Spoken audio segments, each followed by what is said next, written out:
Evolution Rushmore time, and this event is not as bad as it looks. I know we have a 68 overall Bayley, I know everybody else is level 99 or whatever, but trust me, it's not that bad as long as you follow these simple instructions. Now, there's two ways to go about starting this match. It's intimidating. Rhea Ripley has 3 finishers, you have none.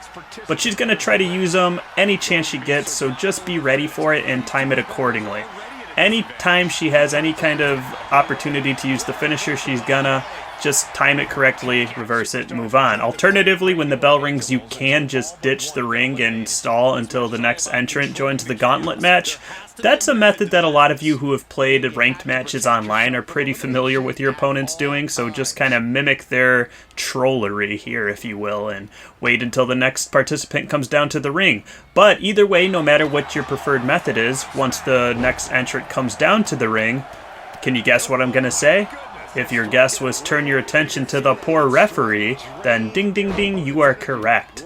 We're going to do our red limb damage on the referee. Now, Bayley is only 68 overall here. She's very weak, but the referee is also weak.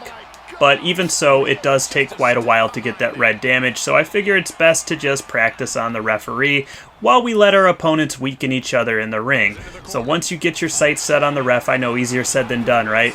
Dump his dupa over the top rope onto the outside of the ring and start going to work. To grab a limb and target it for damage, you're going to hit circle to grab and then square on the PlayStation controller. Alternatively, if you're using an Xbox controller, I think it's B and then X. That'll target the limb of choice, and you're going to spend a lot of time doing this because, like I said, Bayley is very weak, and it takes a long time to damage a defenseless referee, so just imagine trying to pull this off on one of the other combatants in the match, one of these 99 overall women. Yeah, not a very fun time. Now, keep in mind that when you're beating up on this poor official, nobody's going to be available to count the pinfall.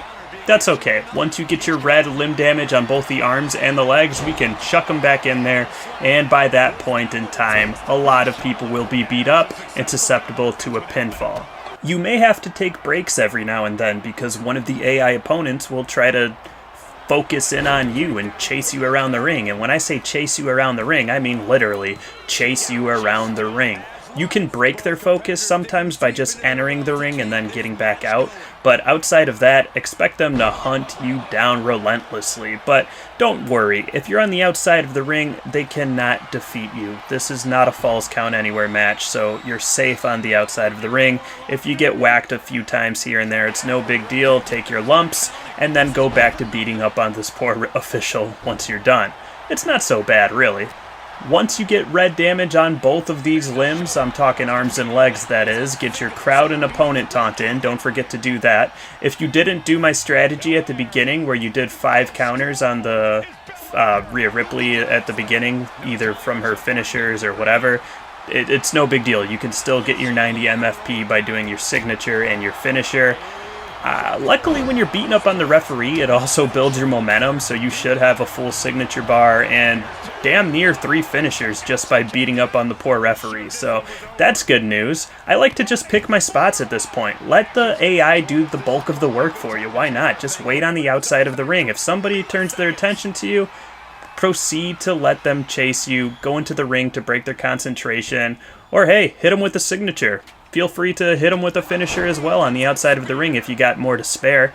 Other than that, you can just pick your spots if it's taking a long time, and sometimes it will take a long time for people to get eliminated from this match. Go ahead and jump in the ring and use a finisher and help somebody out. If you see somebody that's down and out, go for the pinfall. Why not? Get them to use their comeback resiliency to kick out of a pinfall or whatever. I mean, all this stuff helps, but for the most part, if you're okay with waiting, you could just stall on the outside of the ring indefinitely. It does pay to be mindful of the action on the inside of the ring, though, because once you see that there are only 2 women left standing in the ring and you see one of them go for a finisher and you think it's going to be lights out, get in the ring ASAP and be ready to hit your finisher once they get up, because that will secure your victory.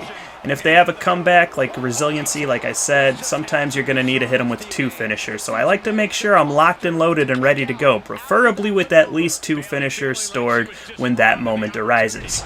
After you take care of business, you will be rewarded with the Diamond Elite Jade Cargill, and for me that's pretty exciting because I didn't have a diamond card up to this point. It's just the way the dice has fallen for me. I don't have any of the collection rewards. I'm a free-to-play player solely, strictly, and I don't do all the World Tour and Faction Wars because, to be honest with you, I just don't have the time, so I love when events like this come by. But that's all from me, guys. If this video was helpful to you in any way, shape, or form, let me know in the comments. Leave a like, leave a subscription. That helps me a ton.